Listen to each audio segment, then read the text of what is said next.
Welcome to Figure Eight, where we feature inspiring stories of women entrepreneurs who have grown their businesses to 7 and 8 figures revenue.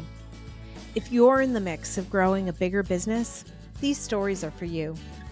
Join us as we explore where the tough spots are, how to overcome them, and how to prepare yourself for the next portion of the climb. I'm your host, Julie Ellis. I'm an author, entrepreneur, and a growth and leadership coach who co-founded, grew, and exited an 8-figure business. This led me to exploring why some women achieve great things.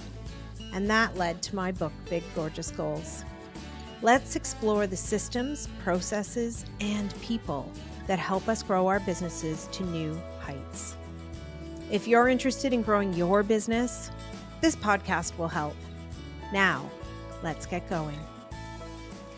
Hello, and welcome to another episode of Figure Eight. I am your host, Julie Ellis, and today I have with me Hillary Parnell. Hillary is the owner of the Academy for the Performing Arts and Preschool for the Arts in Apex, North Carolina, and she has founded 2 other dance-adjacent companies.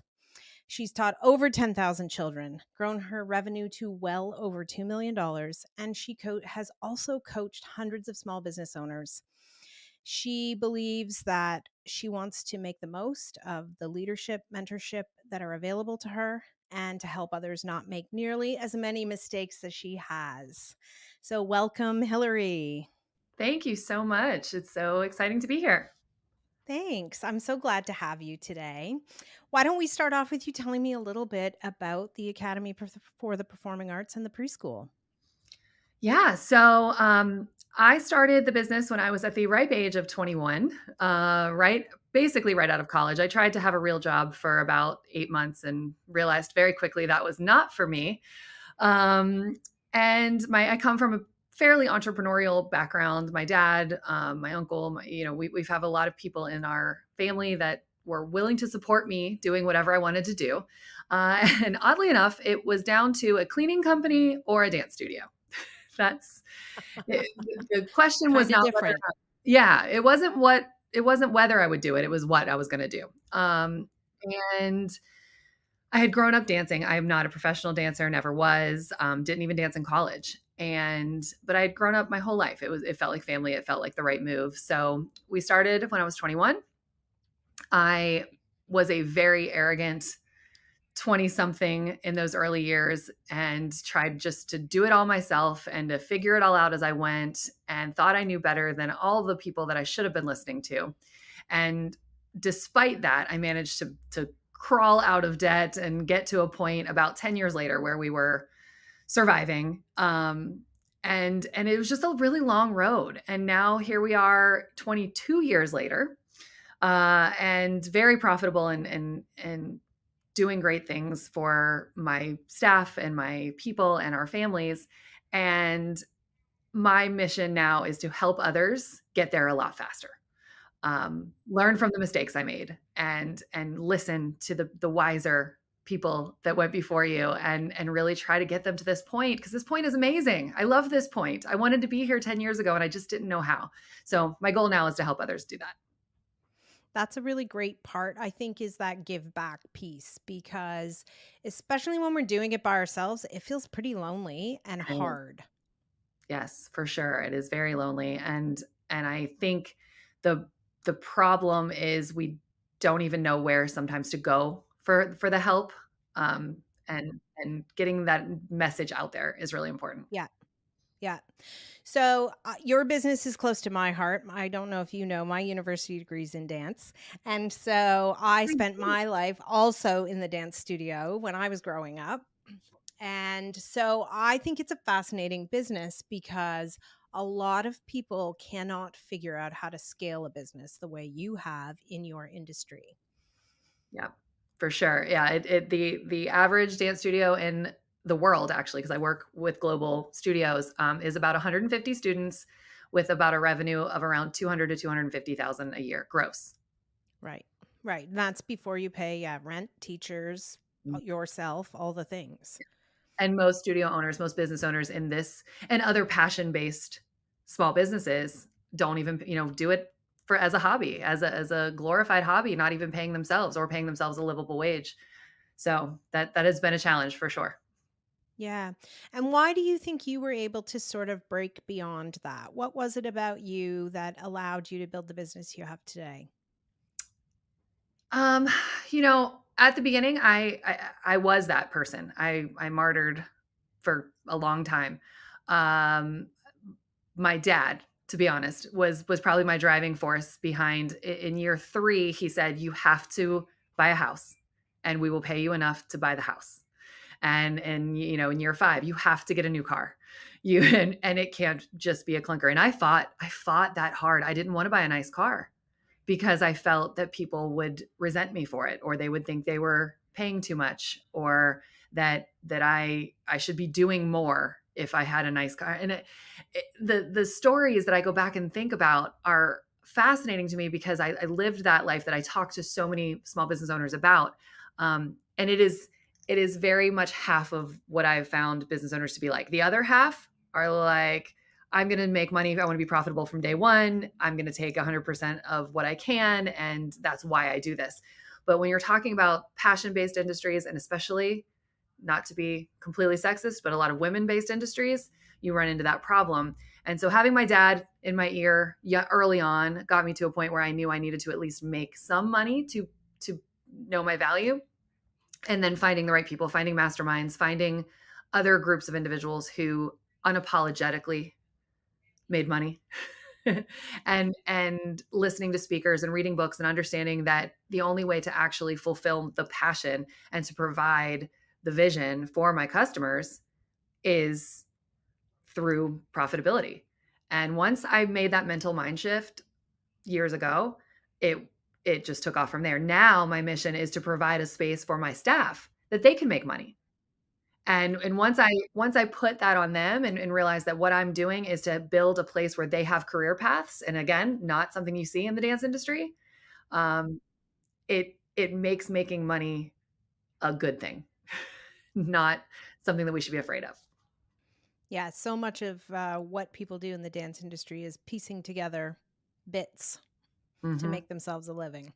Yep. Yeah, whatever's left over at the end of the month, I'll take. Not feeling comfortable marking up things that come through your business. Um, believing that your self-worth and what you're providing isn't valuable. And in the end of the day, it is more valuable than so much that our parents pay for. We're providing life skills, we're providing a home, we're providing um, a safe place for kids. And we're their mentors. I'm sure you have people that you remember from growing up that you'll never forget, that taught you how to be you. That's worth so much more, you know? Yeah. Yeah, and I mean, for me as a kid, the dance studio was more home than probably almost anywhere else in my life. Right? Exactly. The So, friends I had there, the teachers, the community that we had, that was so open and accepting. And it mhm. was sort of like if you worked hard, you moved up and you advanced. And so there was a great work ethic, I think, that comes out of having dance training as a kid and having that kind of community. Absolutely. Yep. Work ethic, perseverance, dedication, discipline. I mean, the list goes on. Self-confidence, being able to be on stage, you know, and in front of people is a huge life skill that you get from dance. So we just need to know our value. Yeah, and I think it teaches you about sort of the value of Mhm. failure as well because nobody can do anything the first time Yep. around, right? So you're working to perfect, a trick or a move or a class or, something and it's a progressive journey. So, I think you learn a lot about what it takes to actually be Yep. successful. Absolutely. Couldn't agree more. Yeah. Yeah. So I'm interested in, how what were the resistance points that you met as you grew the business? Yes, they're still coming. I don't think they ever end. Most of the resistance was that initial phase, which I'm sure every small business owner goes through, of removing yourself from the day to day. You start obviously working on the business instead of in the business, but there is a hefty transition period once you make that decision to actually being able to accomplish it. And I would say that took a good 3 to 5 years of dedicated initiative of how can this be the last time I do this and how can I pass it to somebody else. And I say that a lot in my kind of deliberate training of staff and bringing people into the fold. So that took a long time. I also, right around that time, had 4 kids in 5 years. So I was pregnant. I was trying to, hold it all together. I had my kids in the office and pack and plays, just adding another layer to the complexity of being a small business owner, especially again, a woman. Um, and so that was the first big move. I was able to make that mindset shift and really start pulling myself out of teaching. I was teaching 6 days a week, and so basically running 2 full-time jobs, trying to run the business during the day, somehow feed children in the mix of it, and teach all night. And so pulling myself out of the day-to-day was step one.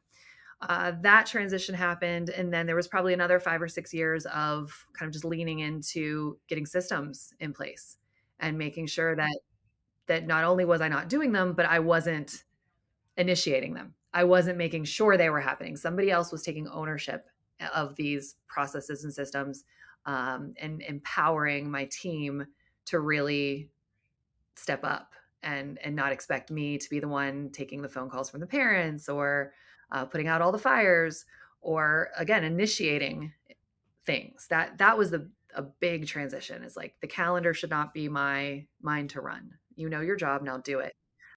And what was it like letting go though of, teaching? I mean, people often start businesses. Yours was a little different maybe in the origin, but people start often because they like teaching and they don't want to leave the studio or they don't want to give up, whatever reason it is they started their business, they don't want to give it up. Sure. Was it hard for you? It was somewhat, probably less so than others I've worked with. I do love to teach. I've come to realize I'm a teacher at heart in my soul, which is why I continue to do what I do. Um, but where most people have the issue is less about the passion I have found, and it's more about the ego and and believing that someone else can actually do this as well, if not better than me. Whatever it is, graphic design, running a program, being the manager, it doesn't matter what your industry is. Most entrepreneurs have a big ego and we believe that we do it better than anybody else. And I actually do this exercise when I'm speaking and working with a large group. I'll ask one of the members in the audience, what's something that you feel like you and only you can do in your business? And for whatever reason in our industry, a lot of it comes down to like scheduling, like only I can build the fall schedule or the recital lineup or whatever it is. It doesn't even matter. And it's because of all the nuances that you've learned over time and the experiences that you've gained that help you know how to do that intuitively in your brain. And then I'll say, okay, who else in this room of 200, 300 people thinks they're the only one who can create the schedule in their business? And 300 hands go up. It's like, well, if all 300 of you are good at this, does it not stand to reason that somebody else in your business can also be good at this? And then it's like, oh, maybe I don't have to be the one making the fall schedule. And that would free up 2 weeks of my life. So really just helping people understand that. And I did not have as big of an ego because I knew I wasn't the best at it. I'm great with little kids. I am a good teacher. I'm good at classroom management, but I'm not the best dancer. I'm not creating the best advanced contemporary pieces. So finding people who could do it better than me wasn't that hard. And I was able to fire myself pretty quickly from that. So got out of that. And thankfully. Yes, yes, yes. It was great to be able to not work 14-hour days anymore. Absolutely, because that's not a sustainable pace and for small children, like that is definitely a recipe for burnout. Hmm. For sure. Yeah. Yeah. And so what is it like now? So now, my current schedule to start is I work every day. I do come to work. I love my studio. I love the energy here more so than my house. My house, I would get so distracted. I'm not good there. So I have an office. It's small. And I come here every day from about 7:45 after I drop my kids off at school until 3. And I work on all kinds of things. I meet with my upper level staff members once, so some of them once a week, some of them once a month, depending on what their role is. I do a lot of coaching calls. I coach for the Dance Studio Owners Association, which is a global network of studios. So I do that as like on a contract basis. And I work on my other ventures, my other online businesses, things like that. And then at 3 o'clock, I pick my kids up from school, and I'm a mom now until I drive them to all of their places for many hours in the car, and then I'm in bed by 9. It's a beautiful life. I love it so much. So, That's awesome. Um, and I think what's also interesting is the sort of dance adjacent companies that you founded as you've looked at revenue and ways to expand revenue within what you're doing. yes, yes. What can you tell me about those? Well, part of it, it's twofold. Part of it comes from the fact, like I said, that there is somewhat of a limit to the revenue a dance studio can make, where it's a low ticket sale. Luckily, it's recurring revenue, the way the way it's modeled. But our building is only so big. There is a cap there. So one of the ways I attacked that was starting more businesses, and we'll get into what those are in a second. But the other reason is that I was bored. I'm an entrepreneur. I'm like almost all other small business owners, fairly squirrel brained, and I'm on the go 24/7. So as I continue to pull out of the business, my kids started getting older. I'm not changing diapers anymore. My kids are all in school, and I'm not doing anything at the studio during the day. And that, not entirely true, but I had some time. So to fill my creative bucket and to keep going and to also fulfill the revenue piece, we started two different, it was three at one point. I dropped one of them. It wasn't getting the traction I wanted.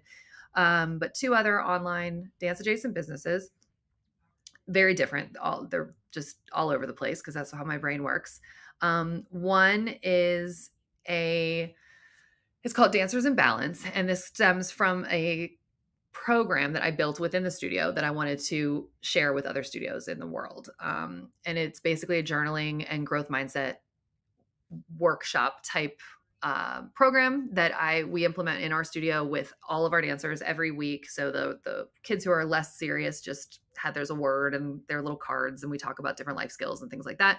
My more competitive kids who are here almost every day of the week have a weekly journaling session where we cover everything from, self-esteem, like I said, growth mindset, emotional, mental health things, relationship building, leadership skills. We practice talking on a microphone. Like literally, it's just covering all those other things that kids need. And so I packaged that, wrote a book, put a program together, and we sell that to other dance studios around the world. And then the other one is an online course that teaches dance studios how to bring the class photography that they have to outsource every year in-house and manage and keep all of that revenue themselves. So you'd be surprised, there is a huge market for this. Most dance studios have horrible experiences with their photographers, and no slights of photographers. I just think they don't know what to do with us. It's a very Yeah, specialized area it's a of specialist area, photography. and it's different from regular school photography. It's even different from soccer photography. So I started doing it after my own frustration 12 or 13 years ago. And when I would tell people that we just did it ourselves, they'd be like, how? You need to tell us how to do this. And so I started helping a few friends, and it grew from there. And now we're looking at scaling that pretty big going into this year, and actually also branching out to the photographers with a different course to teach them how to help dance studios. So kind of growing that one as well.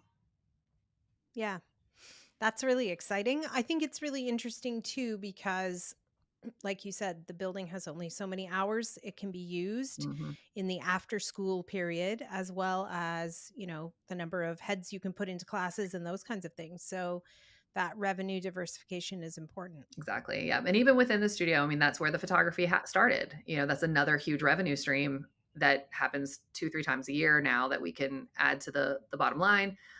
Speaking of hours, our daytime hours we filled with an academic preschool to capitalize on what we already have. And so even at that, even at all of the different creative ways that I will do everything I can to bring money into this building, there's still a limit. Yeah. Yeah. Yeah, for sure. And when did the preschool start? How long did it take before you decided that that would be a great alternate use? Selfishly, it started when I needed a preschool for my kids.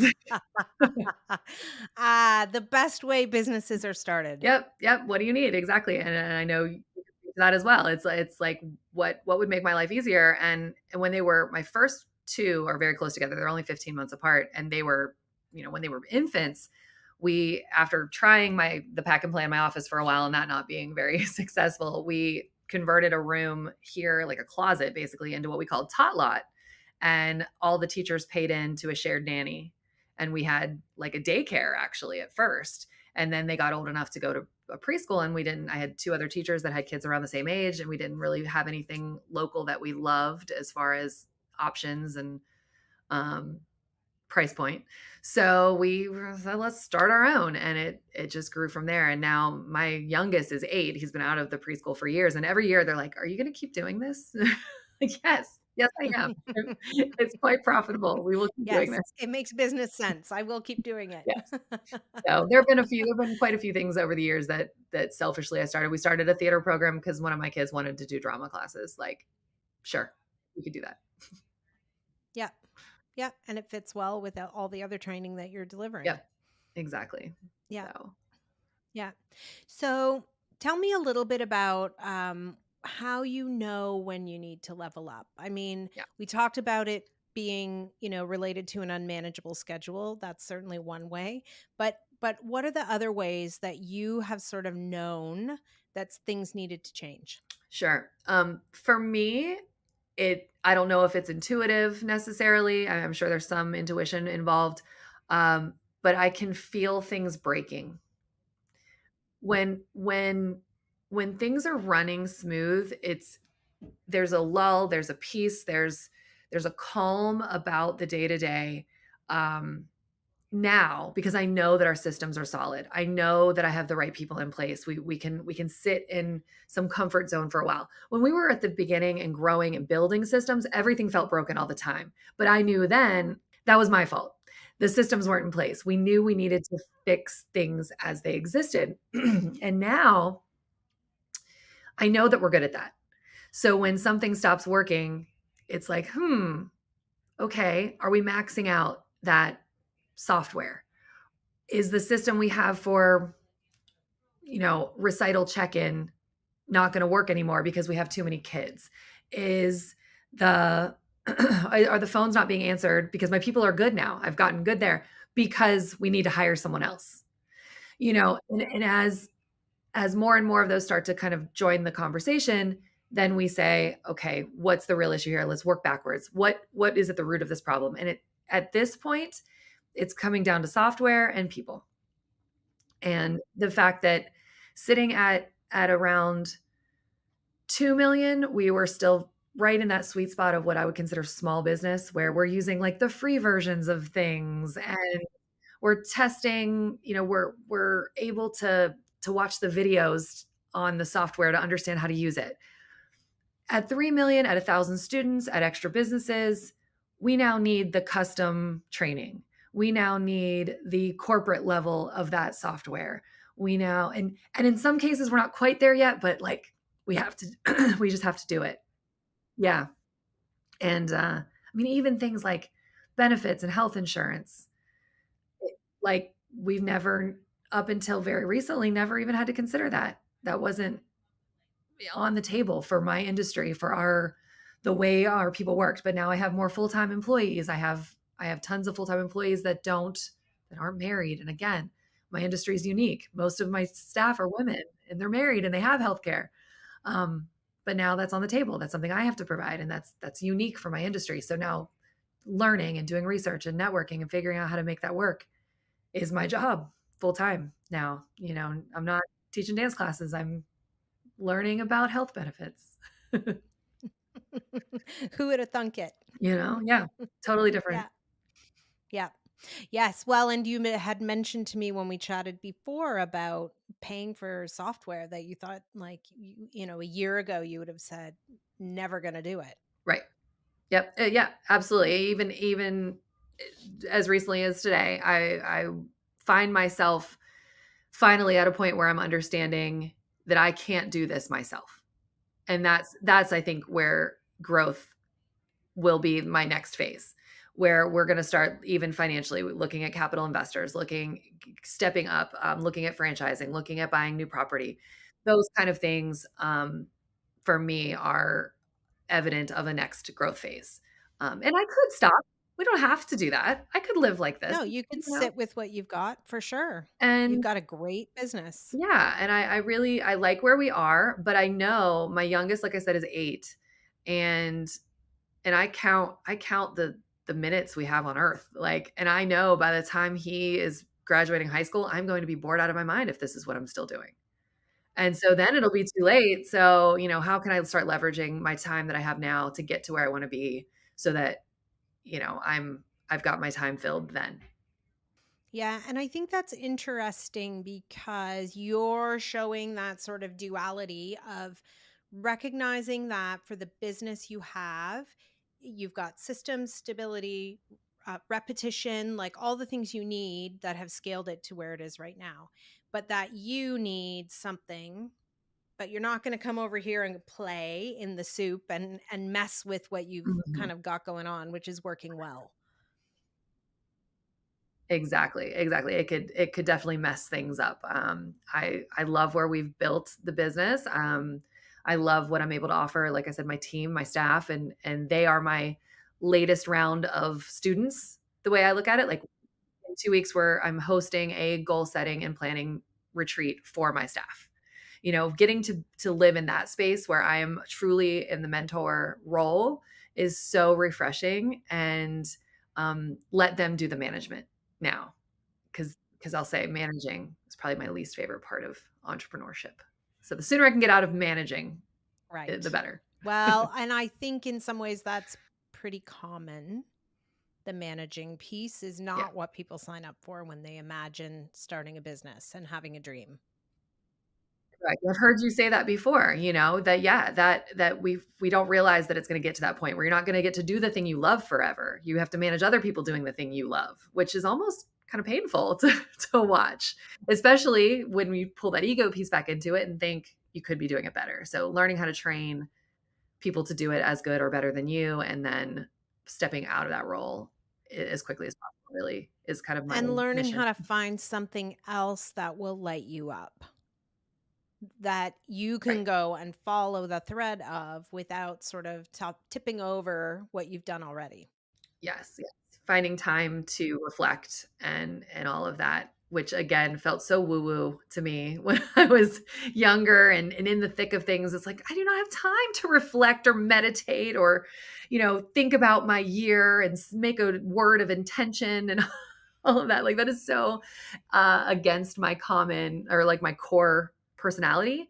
But now I'm all about it. We're making words. We're doing exercises. We're into that professional development and really understanding. Taking the personality tests and the DISC assessments and understanding how we work, what motivates us. Love languages, anything I can get my hands on that helps me understand people and understand what motivates them and keeps me on a path of enthusiasm and excitement for the next thing and not getting kind of stuck in the rut. Yep. So, what's 2024 about for you then? So 2024 is about personal financial growth and freedom. Um, Up until now, it has been very much business focused. I'm very happy, like I said, kind of before I take that next jump in business growth. And if we were, like I said, to do the franchising and the growth and all that, that's a 2025 mission. We'll be acquiring the space next door to us in 2025 to grow our physical space. So the focus and energy will be there for sure. So 2024 is about personal wealth. And we have meetings. I took on a new financial planner, a new tax attorney, and a new um, estate planner. So we're getting our lives organized, our wills, our trusts, our C corp established, tax advance, just getting everything organized, which has been long overdue. But also not really, because we weren't sitting in wealth when I was in my 30s.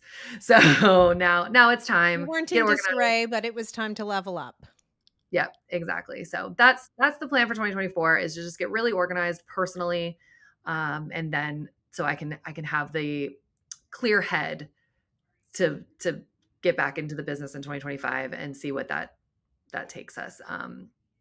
Like I said, the other business, the online dance photo pro is what that one's called. That one we're also scaling this year, but that it's so much easier than the dance studio. Um, Brick and mortar is a whole different beast. Um, there's just no comparison. Even though, yes, understanding funnels and webinars is complicated, it's nothing compared to managing 55 people working in a building. Nothing. So that will That's do. back to it's a lot of managing. Yep. A lot of Yeah. managing, even, meeting the guy, the locksmith to fix the door. There's just so many more things that you don't think about. And there are some days I'm like, this was not in my job description. How did we get here? You know? And that's part of the fun for sure too. But one day, that's what it was. The other day, I came in the morning and our cleaning person had the flu. And so, we distributed their work over a bunch of different people. But at some point in that process, the vacuum stopped working. But the message didn't get back to anybody because the cleaning person who was consistently there was not there. So at 7:30 in the morning, I was on my hands and knees picking dust bunnies and little hairballs off the floor in the lobby. I was just like, how did we get here? How, how and I never would have thought that this is what I'd be doing, 22 years into business, but it's not perfect. Best laid plans. And I feel very confident that we do a great job, but there is a unique piece of running a small business, brick and mortar, that you still are in, you Mm-hmm. know? Yep. Yep. And so, yeah, it feels like this year you're in an exploration phase. For Feels like sure. you're Research. exploring things. Yep. Mm-hmm. Yep. Learning, education, filling in those gaps. I was fortunate enough, like I said, my dad was in my ear growing up, but he was also such a good dad that he did too much for me. I've learned a lot of lessons in parenting, and that my boys now come to those. My two older boys will come to those financial planning meetings, because I knew nothing. I knew nothing about insurance. I knew nothing about investing. I knew nothing about real estate, um, taxes. Nothing. My dad always just helped and did them for me. I'm the oldest girl, three daughters, and he took care of us. But it's just like, now I feel like I'm starting over at 45. I'm learning what I should have learned at 25. Um, so I have the time and the bandwidth now to do that. And so that's the focus, and to pass that awareness and knowledge on to my kids is the goal. That's amazing. That is Yeah. amazing. Good. And so this year, what is the next big thing that you feel like you're going to tackle for the business? So, in the growth that we'll see in 2025 physically, we will, obviously incur additional expenses. We'll have a build out cost. We'll have increased rent, mortgage. We own the business in a different or own the building in a different LLC. So rent slash mortgage, whatever you want to call it. Um, it will be diversifying again, finding programs, growing programs, so that when we move, we can absorb that additional expense. So we're growing that theater program I mentioned, so that we will have a little in-house black box theater in the new space, um, and really just getting excited about decorating a new lobby, because we'll be changing everything to the new space. So a little bit of fun built in there, but then just kind of grinding out growth and more students, and honing the marketing department, which is again a piece that small business owners that start a passion business tend to forget, that businesses are driven by sales and marketing. Um, and if I could go back and realize that probably should have been the first person I hired 22 years ago, would be in a very different place. That's an interesting observation too, right? Yep. Back to those hard learnings that you now want to share with other people. Yes, yes. Sales and marketing, top of Sales the and list. marketing. It's the backbones of a business, but for some reason, 90% of the dance studios I talk to, don't have someone doing that. The people do just come. Some people come to us organically, and we think if we do a good enough job, that will be good enough, and it's not, you know? And making that shift and having a dedicated department to that was one of the huge crossroads of growth for us. It was just a night and day, you know? Uh, Right. In terms of, yeah, just having people coming through the door. right, right. And mostly in small business industries, we're so focused on the people who leave because it's so personal. If you have 200 Mhm. dancers and one quits to play soccer, like it's a painful thing. It's a hurt. It's a gut-wrenching experience for some reason. And again, over time, realizing that flip in mindset of like we are still a commodity. We are something that some people will love, some people will not. Find your ideal customer.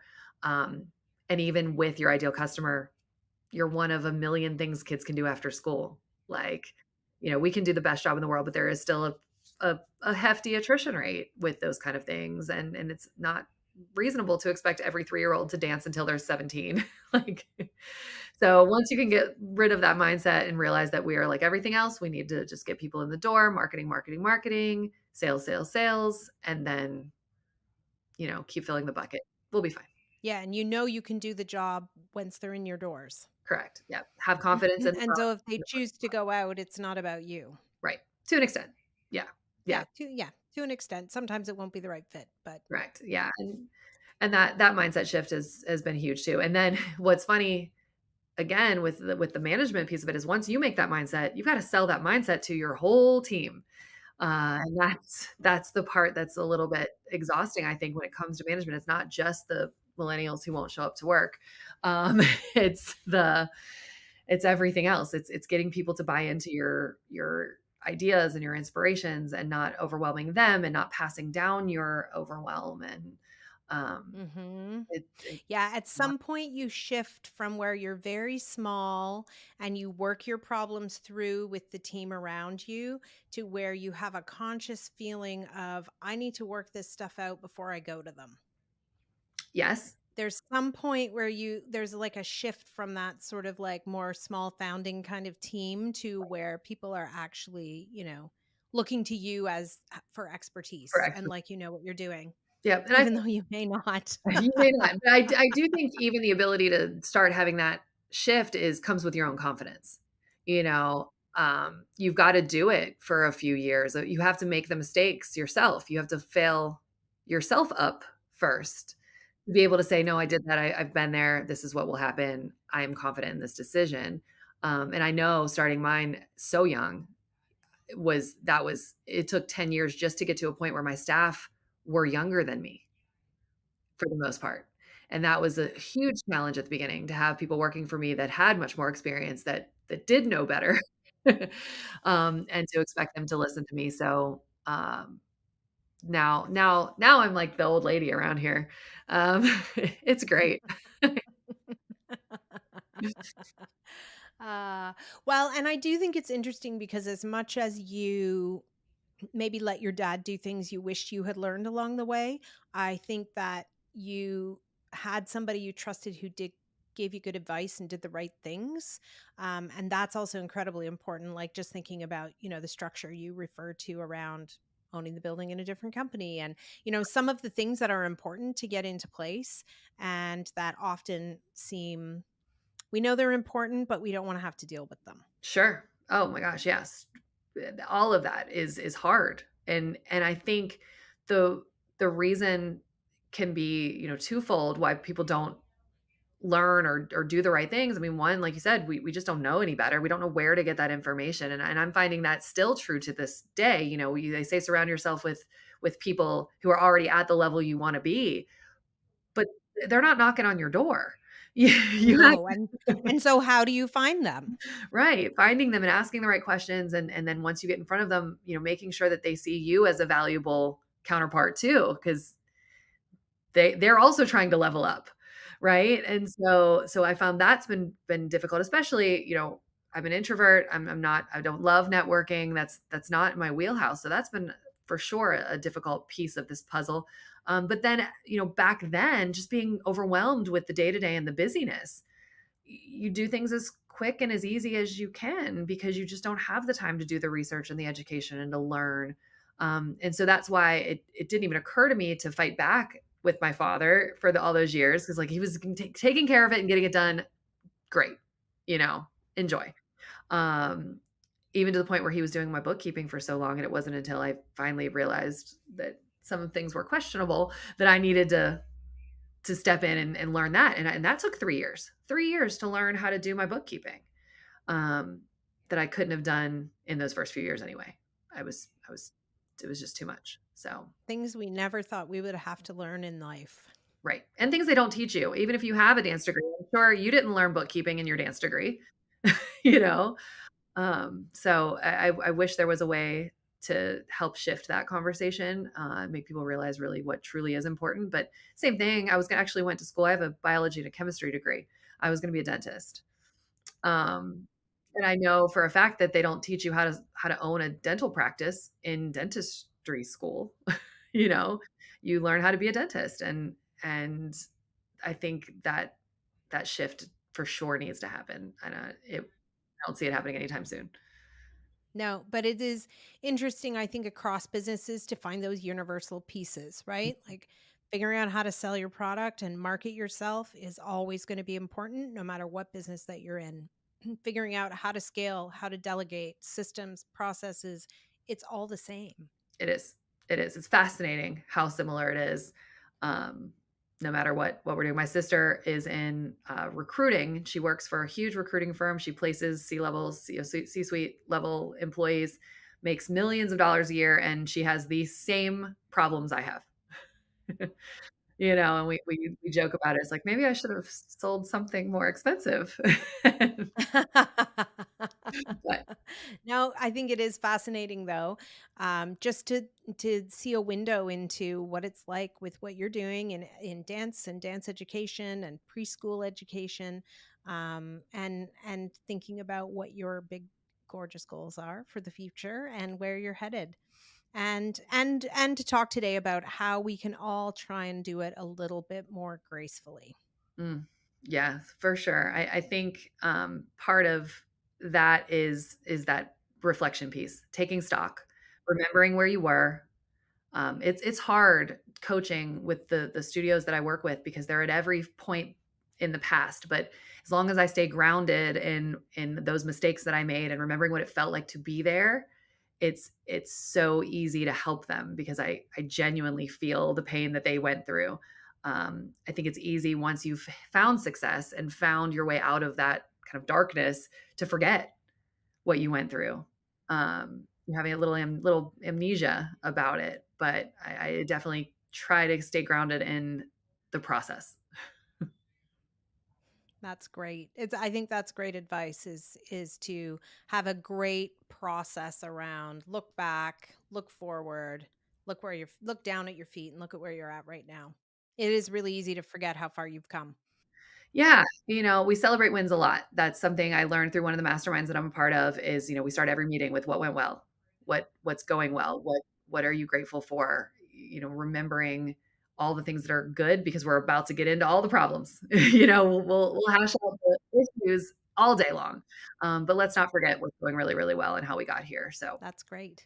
I Good. agree. Well, thank you so much for joining me today. I've really enjoyed this conversation, and I'm very excited to see what your explorations of 2024 lead to for you in the future. Yeah. Well, thank you so much. I'll be following your journey as well. I love it, and I love the conversations that you have. So I'm honored to have been here. Oh, thank you so much. I hope you enjoyed today's episode. Please remember to hit subscribe on your favorite podcast platform so you won't miss any episodes. Figure 8 isn't just a podcast. It's a way of seeing the big, gorgeous goals of women entrepreneurs coming to life. If you're interested in learning more, you can find my book, Big Gorgeous Goals, on Amazon anywhere you might live. For more about my growth and leadership training programs, visit www.julieellis.ca to see how we might work together. Read my blog or sign up to get your free diagnostic. Are you ready for growth? Once again, that's www.julieellis.ca. When we work together, we all win. See you again soon for another episode of Figure 8.